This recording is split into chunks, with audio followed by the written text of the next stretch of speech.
할렐루야. 말씀의 소리, 기도의 소리, 찬양의 소리로 하나 되는 소리하나 교회 주일 예배를 하나님께 드리도록 하겠습니다. 먼저 사도신경으로 우리들의 신앙을 고백하겠습니다. 나는 전능하신 아버지 하나님 천지의 창조주를 믿습니다. 나는 그의 유일하신 아들 우리 주 예수 그리스도를 믿습니다. 그는 성령으로 잉태되어 동정녀 마리아에게서 나시고 본디오 빌라도에게 고난을 받아 십자가에 못 박혀 죽으시고 장사된 지 사흘 만에 죽은 자 가운데서 다시 살아나셨으며 하늘에 오르시어 전능하신 아버지 하나님 우편에 앉아 계시다가 거기로부터 살아있는 자와 죽은 자를 심판하러 오십니다. 나는 성령을 믿으며 거룩한 공교회와 성도의 교제와 죄를 용서받는 것과 몸의 부활과 영생을 믿습니다. 아멘. 찬송가 304장 그 크신 하나님의 사랑, 우리 함께 찬양하겠습니다.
오늘 우리에게 주신 하나님의 귀하고 복된 말씀은 누가복음 18장 35절로 43절까지의 말씀입니다. 우리 함께 봉독하겠습니다. 여리고에 가까이 가셨을 때 한 맹인이 길가에 앉아 구걸하다가 무리가 지나감을 듣고 이 무슨 일이냐고 물은데 그들이 나사렛 예수께서 지나가신다 하니 맹인이 외쳐 이르되 다윗의 자손 예수여, 나를 불쌍히 여기소서. 앞서가는 자들이 그를 꾸짖어 잠잠하라 하되 그가 더욱 크게 소리질러 다윗의 자손이여, 나를 불쌍히 여기소서. 예수께서 머물러 서서 명하여 데려오라 하셨더니 그가 가까이 오매 물어 이르시되 내게 무엇을 하여 주기를 원하느냐? 주여, 보기를 원하나이다. 보라, 네 믿음이 너를 구원하였느니라. 곧 보게 되어 하나님께 영광을 돌리며 예수를 따르니 백성이 다 이를 보고 하나님을 찬양하니라. 할렐루야. 영상으로 예배하시는 여러분을 예수님의 이름으로 사랑하고 축복합니다. 5명의 위대한 인물들의 명언을 하나씩 말씀드리겠습니다. 5개의 명언을 잘 들어보시고 그들이 공통되게 말하는 사람이 누구인지를 한번 맞춰보시기를 바랍니다. 하나님은 사랑이 무엇인지를 가르쳐 주시기 위해 세상에 누구를 먼저 보내주셨다. 자녀의 미래와 운명은 언제나 누구의 손에 달려있다. 누구의 사랑, 이것이야말로 모든 행복을 종합시켜 놓은 말이다. 프랑스의 훌륭한 누구들이 있게 하라. 그들에게서 훌륭한 자녀가 나올 것이다. 이 땅의 아내보다 훌륭한 여인은 오직 한 사람, 누구뿐이다. 자, 위대한 인물들이 한결같이 말한 이 사람은 누구일까요? 맞습니다. 바로 어머니입니다. 한 섬에 76세 된 노모와 50세 된 딸이 살고 있었습니다. 모두가 떠난 그 섬에 모녀가 홀로 남게 된 이유는 이 하나뿐인 딸에게 정신질환과 지체장애가 있었기 때문입니다. 만약 도시에 가면 딸을 잃어버리지 않을까, 혹 딸에게 예상치 못한 일이 일어나지 않을까, 딸의 안전이 염려된 노모는 딸과 단둘이 섬에서 지냅니다. 그러면서 때때로 정부에서 주는 생계 보조금 10만 원에 생활비를 보태기 위해서 섬에서 나는 더덕이나 이런 나물들을 캐서 육지에 나가서 팔지만 그 파는 그 시간조차도 섬에 홀로 남아있는 딸 걱정에 그 마음이 편치 않습니다. 서둘러 섬으로 돌아온 노모가 제일 먼저 한 일은 딸의 이름을 부르며 딸을 찾는 것입니다. 50이 넘었지만 시집 한 번 못 가본 딸. 혼자서는 아무것도 못하고 철저하게 남에게 의존하며 살아야 하는 딸. 노모는 딸을 돌보는 것을 자신의 남은 사명으로 여기며 섬에 세워진 작은 예배당에 가서 늘 한마음으로 기도를 드립니다. 하나님, 제 소원은 딸보다 하루라도 더 사는 것입니다. 부디 하루 더 살도록 인도하여 주옵소서라고요. 자녀를 낳는 것도 희생이 따르지만 이렇게 자녀를 기르는 것, 키우는 것은 더 큰 희생이 요구됩니다. 그럼에도 어머니는 배우거나 노력하는 사람이 아닌 본능적으로 자녀를 위해서 희생을 합니다.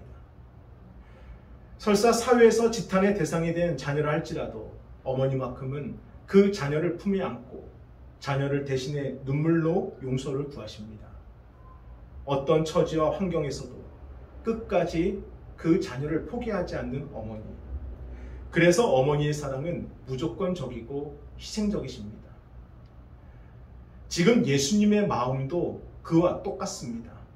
예수님은 십자가에 달리시기 위해 예루살렘으로 올라가시는데 인간적인 마음으로는 두렵고 멈추고 싶고 피하고 싶고 상상도 할 수 없는 십자가의 고난에 그 발걸음이 무겁지만 그럼에도 그 고난에 대한 고통과 두려움보다 더 큰 것이 예수님께 있으시기에 예수님은 예루살렘으로 향하는 그 발걸음을 멈추지 않으십니다.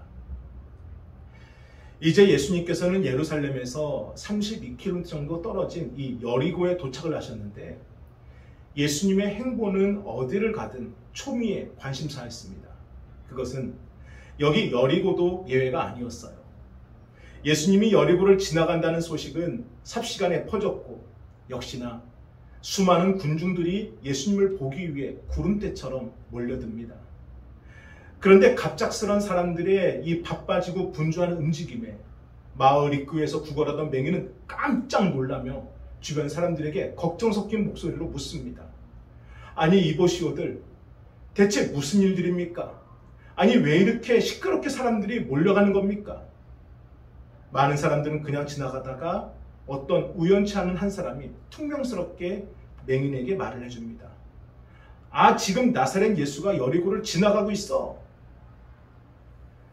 그런데 이 맹인이 그 사람이 그 지나가는 말 한마디에 옆에 놓여있던 자신의 지팡이를 잡더니 보이지 않는 바닥을 손바닥으로 치며 다급하게 자리에 일어나 사람들이 몰려가는 그 방향을 향해서 소리치기 시작합니다. 우리 그 말씀이 누가복음 19장 38절에 나옵니다. 함께 봉독해 보겠습니다. 맹인이 외쳐 이르되 다윗의 자손 예수여 나를 불쌍히 여기소서 하거늘. 아멘. 여기 맹인이 외쳐. 지금 맹인이 외쳤다는 것은 그냥 소리친 정도가 아니라 이 온몸으로 악을 썼다는 것입니다. 그냥 예수님, 예수님 이렇게 부르는 정도가 아니라 그 온몸을 비틀며 악을 쓰며 간절히 예수님을 불렀다는 겁니다. 예수여, 예수여, 제가 여기 있습니다.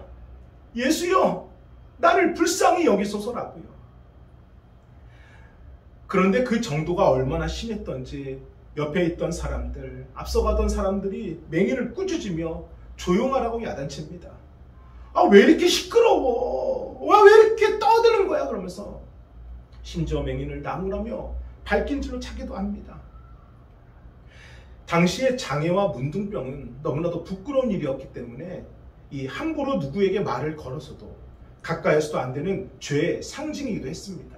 그러니 여기 소리치는 맹인이 사람들에게 얼마나 많이 꾸준함을 들었을까요? 심지어 아니 이게 도대체 뭐야? 왜 여기서 난리치고 있어? 때리고 욕하고 온갖 구박을 다 당했을 것입니다. 그런데 그런 상황 속에서도 맹인은 사람들이 뭐라 하든 그렇게 하는 것에는 전혀 아랑곳하지 않고 오히려 더 크게 소리칩니다.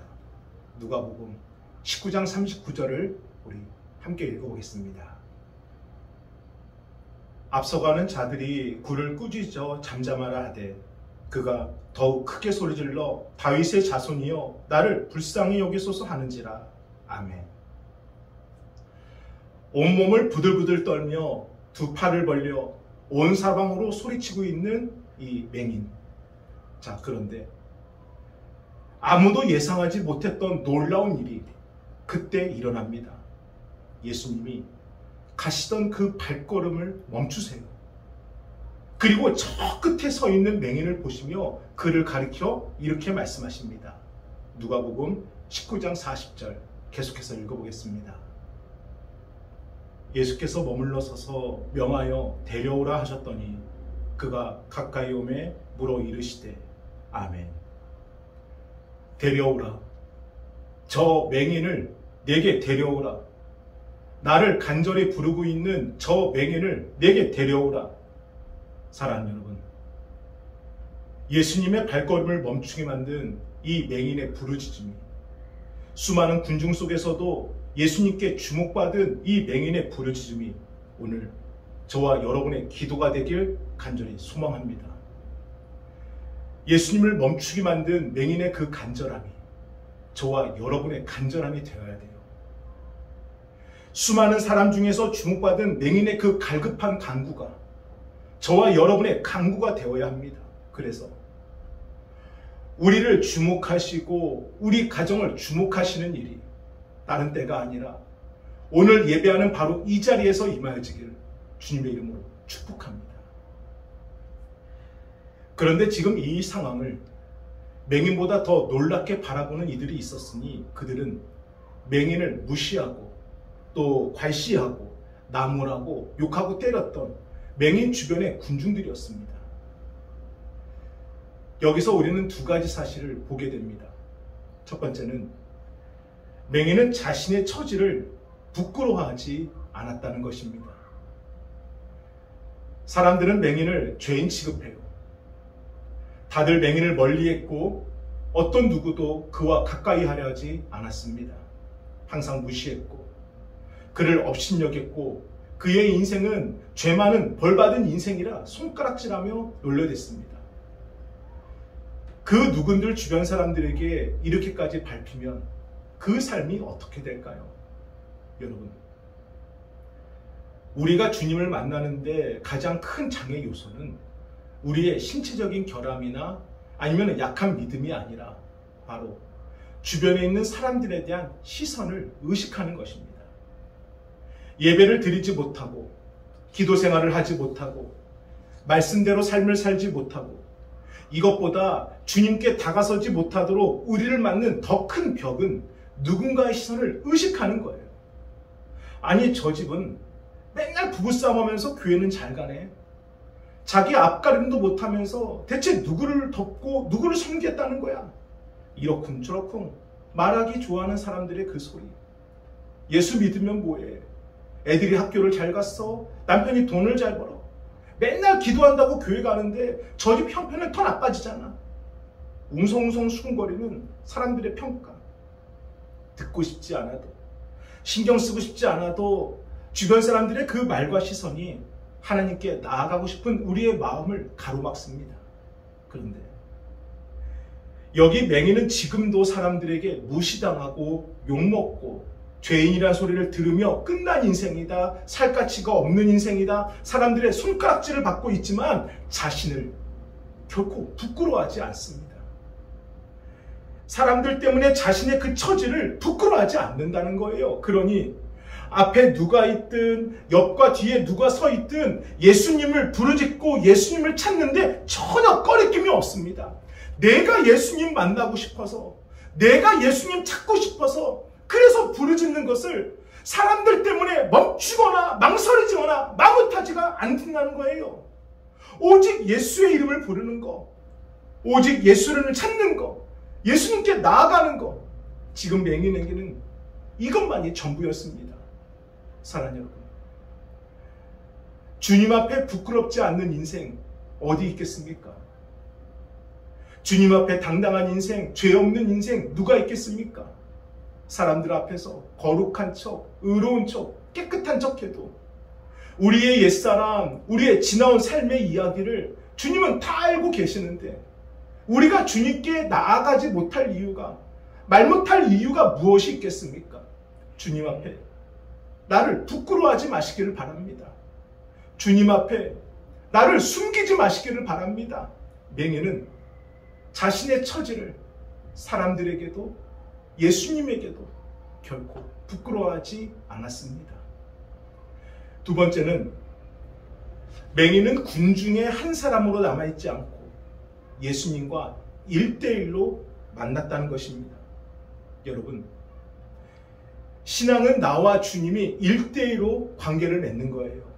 그러나 여전히 많은 교인들은 그저 성도들 중 한 사람으로, 교인들 중 한 사람으로 예배드리는 것을 전부나 만족합니다. 서로의 이름도 모르고 얼굴도 모르고 단지 교회에 소속된 것만으로도 마치 신앙생활을 잘하고 있는 것처럼 착각을 합니다. 아니에요. 신앙생활 그렇게 하시면 안 됩니다.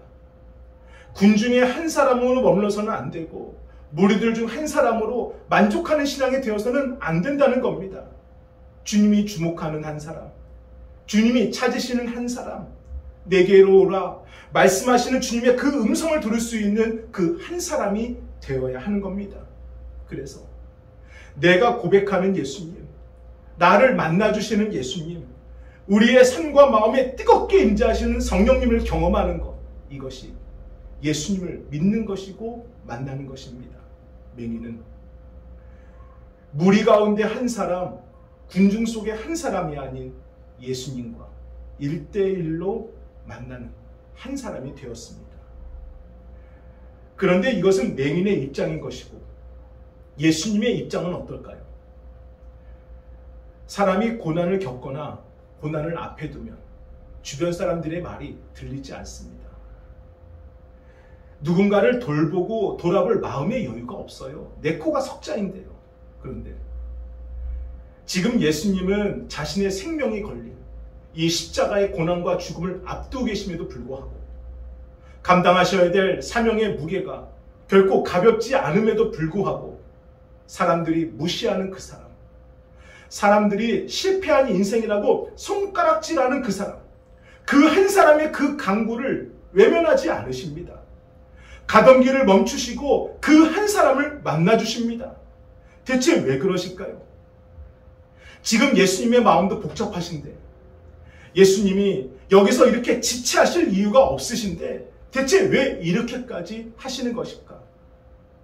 예수님은 자신이 겪을 고난에 대한 두려움과 슬픔과 근심보다는 예수님을 만나고자 부르짖는 그 맹인의 강구가 예수님께는 10갑절, 100갑절 더 소중하셨기 때문입니다. 비록 자신은 십자가에 달려 고통당하고 죽음을 당해야 하지만 나를 찾는 그 한 사람을 안아주고 그를 위로해주고 고쳐주고 그를 살려주는 것이 예수님께는 먼저였기 때문입니다. 이것이 하나님이 주시는 놀라운 사랑, 바로 예수님의 사랑입니다. 저를 따라 고백합니다. 사랑이 은혜입니다. 사랑이 은혜입니다. 그러면 이러한 예수님의 사랑을 우리가 안다면 그럼 우리는 어떻게 해야 될까요? 아는 것에서 만족하지 말고 맹인처럼 예수님을 만나야 됩니다. 예수님을 만나야 돼요. 오늘 본문을 보시면은 예수님 곁에는 두 무리가 있습니다. 한 무리는 예수님이 어디를 가시든 늘 예수님을 쫓아다니는 무리들이에요. 이들은 예수님이 좋고 예수님이 신기하고 예수님을 따라다니는 것을 굉장히 기쁘게 여깁니다. 하지만 거기까지만. 예수님이 좋아서 예수님을 따라다니는 하지만 더 이상은 예수님과 어떠한 관계도 맺지 않고 적당하게 거리를 두고 예수님 주변을 맴도는, 거기 머무는 것으로 만족을 합니다. 성경은 이들을 군중들이라 라고 기록하고 있습니다. 산에서 설교하실 때, 병자들을 치유하실 때, 동네를 돌아다니며 전도하실 때 예수님을 보려고 항상 몰려들었던 그 군중들. 하지만 예수님을 간절히 부르짖지는 않고 예수님의 옷자락을 만지려고 앞으로 달려가지도 않고 그저 멀리서 지켜보는 무리들, 예수님의 말씀을 듣는 것으로만 예수님을 아는, 예수님을 더 이상 만나지 않으려는 무리들, 그들이 바로 군중들이었습니다. 그리고 또 한 무리는 이 맹인과 같은 사람들입니다. 이들의 특징은 사람들과 관계를 맺지 못하고 늘 소외당하고 무시당하고 업신여기며 살아요. 그러다가 군중들처럼 예수님 주변에 머물지는 못합니다. 그저 들리는 이야기만, 어쩌다가 지나가는 사람들의 이야기를 듣는 정도로만 예수님을 알아가요. 하지만 예수님을 만날 수 있는 단 한 번의 기회 앞에서는 군중들 속에 한 사람으로 머무는 것을 결코 원치 않습니다. 예수님의 말씀을 듣는 것으로만 결코 만족하지를 않아요. 나는 예수님 앞으로 가야 한다. 나는 예수님과 1대1로 만나야 된다. 그래서 자신들은 할 수 있는 모든 것을 다 합니다. 소리치고 악을 쓰고 예수님이 계신 곳으로 비집고 들어가 그 옷자락 끝이라도 만지려고 하고 주님 발 앞에 엎드려 사랑하는 내 자녀를 살려달라고 움켜잡고 매달리고 부르짖습니다. 그들은 군중 속의 한 사람이 아닌, 저 멀리 떨어져서 말씀만 듣는 무리가 아닌 예수님을 만나야 된다. 지금 예수님을 만나야 된다. 예수님을 1대1로 만나기를 간절히 바라는 무리들이었습니다. 사랑하는 여러분, 주님은 만나고자 하는 사람을 만나주십니다. 왜 우리는 예수님을 만나야 됩니까? 예수님은 예수님을 만나려고 다가오는 사람들을 판단하지 않으십니다. 그들의 지난 삶을 모든 것을 알고 계시지만 더 이상 묻지 않으시고 그저 지금 모습 그대로 안아주시고 품어주시기 때문입니다. 그래서 예수님을 아는 것으로 만족하지 마시고 예수님을 만나셔야 됩니다. 믿음으로 나올 때 아무런 꺼리낌 없이 그저 품어주시는 예수님의 그 사랑을 의지하셔야 됩니다. 이것이 하나님이 우리에게 주시는 놀라운 사랑, 은혜입니다.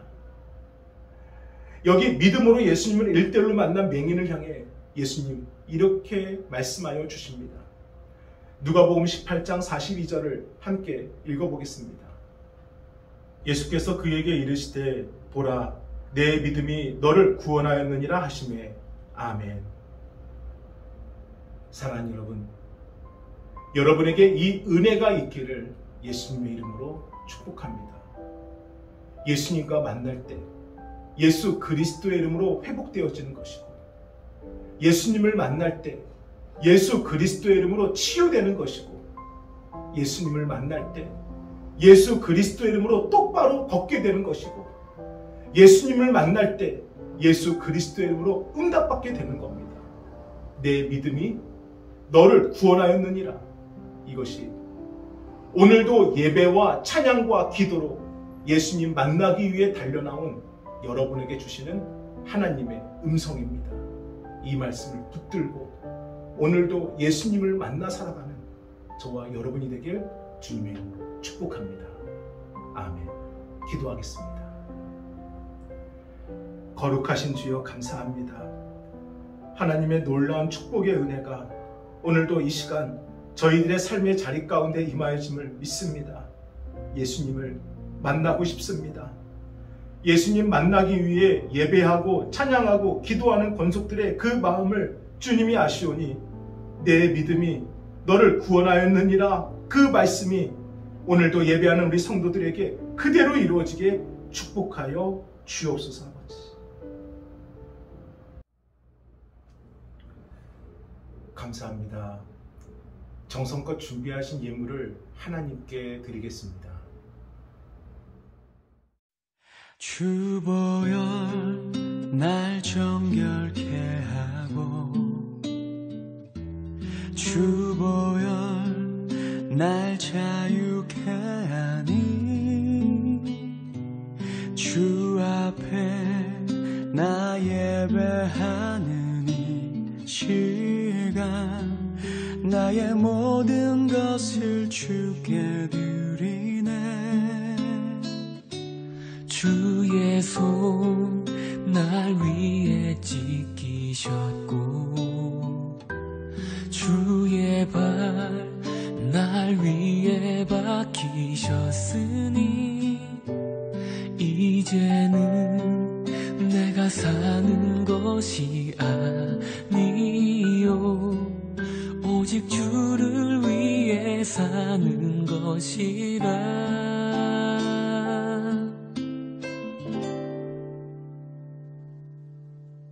주의 손에 나의 손을 포개고 또 주의 발에 나의 발을 포개어 나 주와 함께 죽고 또 주와 함께 살리라.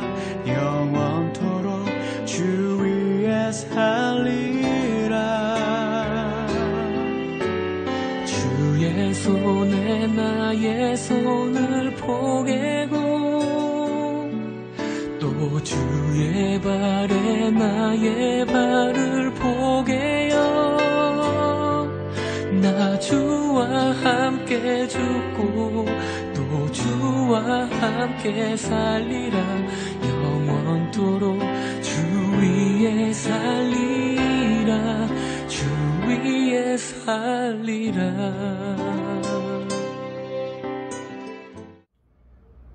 축도로 예배를 마치겠습니다. 이제는 우리 주 예수 그리스도의 은혜와 하나님의 그 크신 사랑하심과 성령님의 감화감동 역사하심이 하나님이 주시는 그 놀라운 은혜, 사랑을 마음에 품고 삶으로 나타나고 신앙의 모든 것이 되는 우리 성도들 위해 이제로부터 영원토록 함께 하시길 간절히 축원하옵나이다. 아멘.